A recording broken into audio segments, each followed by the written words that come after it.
আমাদের বাড়িতে অনেক সময় মাছের ঝোল ঝাল বাদ দিয়ে একটু এরকম ভাজাও খাওয়া হয়। এখানে আমি একটা ভুল করে দিয়েছি, মানে মাছ ভাজতে গিয়ে মাছগুলো ভেঙে ফেলেছি, যেটা আমি প্রায়ই করে থাকি। চলো আজ আমাদের বাড়িতে কিভাবে আমি মাছ ভাজি সেটাই তোমাদের সাথে শেয়ার করব।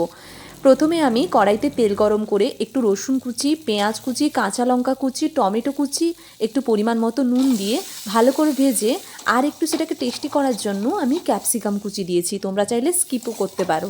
আর তারপর মাছটাকে দিয়ে দিব, তারপরে দেবো একটু ধনেপাতা কুচি।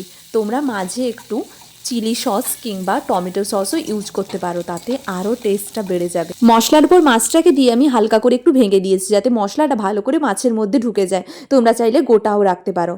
ডেকোরেশনটা জানি ভালো হয়নি, কিন্তু টেস্টটা দারুণ হবে, এইটুকু তোমাদের গ্যারেন্টি দিয়ে বলতে পারি। এভাবে একবার মাছ ভেজে দেখো, দেখবে গরম ভাতের সাথে আর কিছুই লাগবে না।